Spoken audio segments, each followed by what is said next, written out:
Le damos la bienvenida a este espacio al doctor Ismael Quintana, abogado constitucionalista. Gracias por estar con nosotros. Buenos días.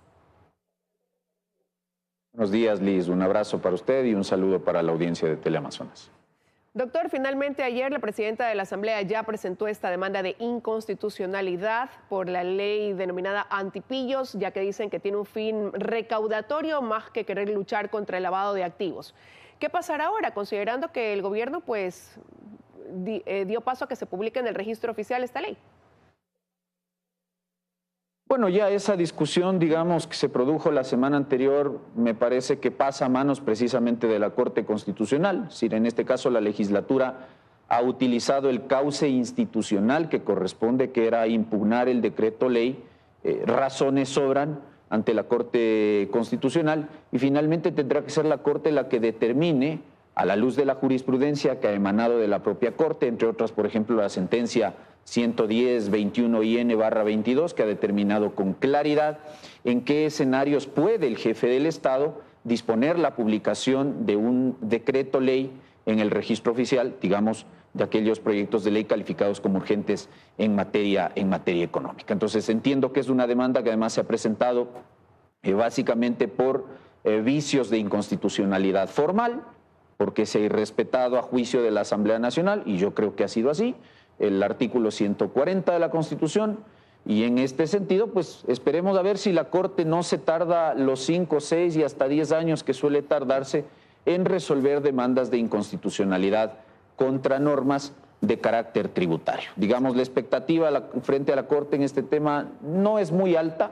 dadas, insisto, las pocas decisiones que existen y los efectos, sobre todo, que la magistratura le ha dado a sus pocas declaratorias de inconstitucionalidad en esta materia. Pero, bueno, lo importante es que ya se ha presentado la demanda, esperemos a que haya el primer paso, que es el filtro de admisión a trámite, y luego de eso veremos si, por ejemplo, la Corte decide, uno, o suspender provisionalmente los efectos del decreto hasta que se dicte la sentencia, o dos, al menos darle un tratamiento prioritario al caso, dado que efectivamente hay, entre otros aspectos, un asunto impositivo que empezará a regir a partir de enero del próximo año, y por esa razón la decisión de la Corte es importante, es trascendental y tendría que hacérsela ya.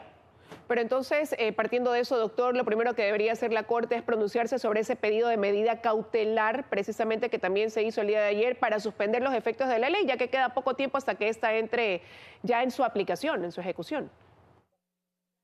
Efectivamente, la Ley de Garantías Jurisdiccionales le permite a la Corte Constitucional y también al demandante, que en este caso es la Asamblea Nacional, que al momento de presentar la demanda y que ésta sea sometida al examen de admisibilidad por parte de la Sala de Admisión de la Corte, la magistratura pueda decidir si le otorga un efecto de suspensión al acto normativo impugnado. Eso es lo que entiendo se ha pedido en la demanda presentada por la Asamblea Nacional.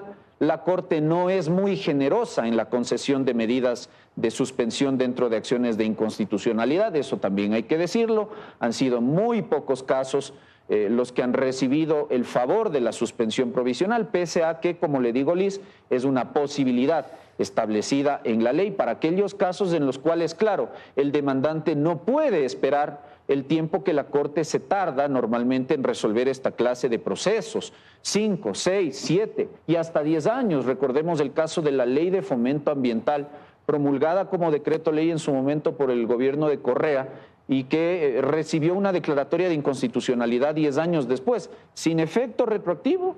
Y encima de todo diciendo que el Estado podía seguir cobrando el tributo inconstitucional durante 2 y hasta 3 ejercicios fiscales más. Entonces, claro, ese tipo de actuaciones nos hacen dudar que la Corte lo vaya a hacer. La Corte ha otorgado estas cautelares de suspensión en pocos casos. Recuerdo, por ejemplo, el caso en el que la exministro Romo puso en vigencia el acuerdo ministerial, no sé si usted se acuerda, Liz, respecto de la exigencia de los documentos o certificados de antecedentes judiciales para los migrantes venezolanos. La Corte se tardó 3 segundos en eso sí, caso de agenda, caso de interés, para dictar la medida cautelar. Yo esperaría que en este caso, en el cual hay una discusión constitucional importante, que es la de si efectivamente el presidente de la República tenía o no tenía la posibilidad de disponer la publicación de este proyecto de ley como decreto ley, que además del tema impositivo, digamos, reforma varios otros cuerpos normativos que topan temas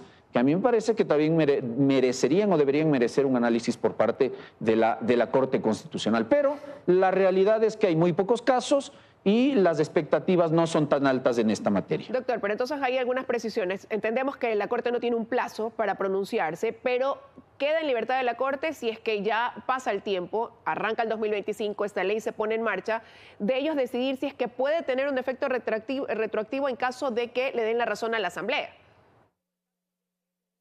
A ver, varias cosas.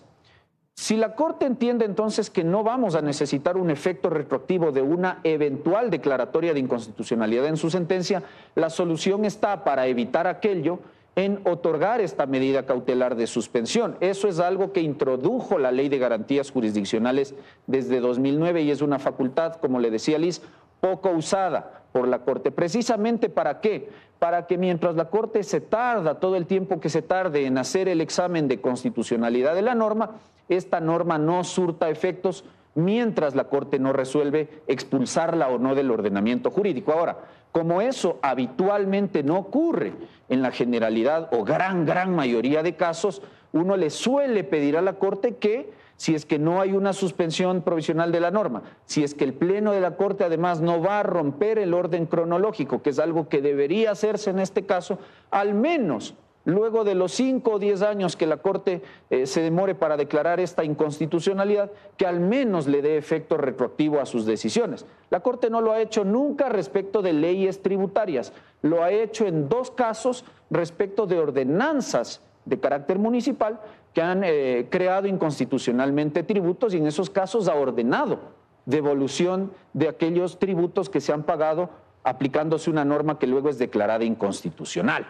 Pero, le insisto, Liz, son escasísimos los escenarios y los casos en los cuales la Corte ha obrado de esta manera. De todas maneras, bueno, la demanda está presentada y ahora la discusión y la solución al problema está en manos de la Corte. Pero usted también ha mencionado que la Corte debería a lo mejor analizar otros temas dentro de esta demanda, es decir, que hoy el análisis pasa más por forma que por fondo.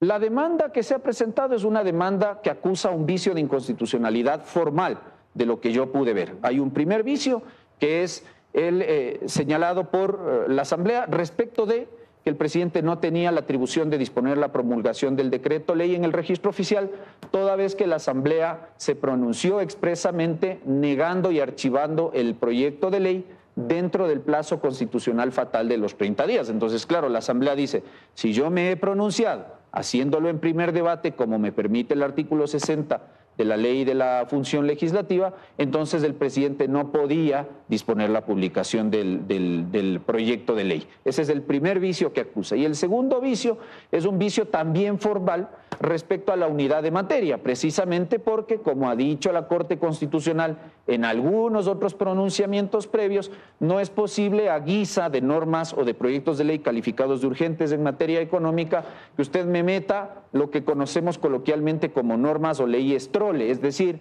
normas que no tengan una conexión, que no tengan una relación, sino que usted en un mismo cuerpo normativo quiera reformarme distintas leyes. Y eso es en algo lo que ocurre con esta llamada ley antipillos, ¿no? Entonces, son básicamente vicios formales y los vicios formales tienen una manera de corregirse según la Ley de Garantías Jurisdiccionales. Declara la inconstitucionalidad y expulsa la norma, es una, o la otra que mande a corregir el vicio, ¿no es cierto? Pero en este caso el vicio fue tan evidente y grosero a mi juicio que la única manera de resolverlo es expulsando la norma del ordenamiento jurídico. Bueno, habrá que ver qué resuelve la Corte. No quiero dejar de preguntarle también por otro tema que está en debate. Ayer el vicepresidente del Consejo Nacional Electoral publicaba en sus redes sociales lo que dice el artículo 93 del Código de la Democracia, que en su parte medular dice que los dignatarios que opten por la reelección inmediata al mismo cargo deberán hacer uso de licencia de remuneración sin sueldo para la campaña electoral. Y esto a propósito de ¿qué debe hacer el presidente? Porque el ministro de Gobierno decía que analizan más bien no acogerse a esa licencia sin sueldo, mientras los asambleístas pues ya lo están haciendo, los candidatos a la asamblea. Yo creo que ahí el vicepresidente del Consejo Electoral olvida que lo que se debe hacer es interpretar la ley conforme a la Constitución y no al revés, es lo que muchos proponen, acomodar la Constitución a la ley. Esa es una regla básica de interpretación constitucional. Se hace al revés, vicepresidente Pita. Entonces, sí, efectivamente, desde 2020 el artículo 93 de la ley electoral es claro. Si usted opta por la reelección inmediata para el mismo cargo, tiene que acogerse a una licencia sin sueldo durante la campaña electoral. Esta era una norma muy vieja que nosotros la tuvimos vigente hasta la Constitución del año 98, en su artículo 100, inciso primero. Lo que pasa es que los que hoy piden el cumplimiento a rajatabla de esta licencia son los que la eliminaron en la Constitución del año 2008. Es decir, lo primero que aquí hay que apuntar es que la Constitución no exige, no tiene una norma que obligue a que quien se postula al mismo cargo o busca reelegirse para el mismo cargo se acoja a una licencia sin sueldo. Insisto, eso es un requisito no previsto en la Constitución, sino introducido, a mi modo de ver, inconstitucionalmente en el año 2020 en la ley electoral. Ahora, el gran problema que tenemos aquí, Liz, es que usted tiene una sentencia interpretativa de la Corte Constitucional del año 2009 o 2010. Ofrezco disculpas si no me acuerdo exactamente el año. Es la sentencia 209 SIC-CC, y la Corte, en el contexto de una acción de interpretación constitucional, determinó, porque la duda era, ¿qué pasa con el presidente, vicepresidente y asambleístas que son electos en el contexto de una muerte cruzada y luego deciden postular para el siguiente proceso electoral? ¿Es o no reelección? Esa fue la duda. ¿Qué dijo la Corte? Tres cosas. Primero, quienes son electos en esas condiciones lo han sido solo para completar el periodo de los antecesores. Segundo, como solo completan el periodo, no están siendo reelegidos o no aspiran a una reelección en el evento que postulen o presenten su candidatura para el siguiente proceso electoral. Por lo tanto, tercera regla y última, con esto concluyo, es que entonces, cuando usted se postula para el siguiente proceso electoral, para un periodo constitucional completo, ese es su primer periodo de gobierno. Constitucionalmente hablando, entonces, Noboa y también los asambleístas que buscan nuevamente una curula en la legislatura están postulando para su primer periodo de gobierno. Si Noboa gana, por ejemplo, la elección en 2025, podría luego candidatizarse en 2029 y esa recién sería su reelección. Y si la norma literalmente me dice, la ley electoral que tanto quieren hacer valer los señores del CNE, me dice que la licencia se obtiene solo en caso de reelección, y la Corte me ha dicho, cuando en este contexto entiendo que hay o no reelección, me parece que la deducción es lógica. Noboa. Gracias, doctor. Y a la par, los candidatos a la Asamblea no requieren licencia sin sueldo en este caso. Gracias por compartir sus criterios.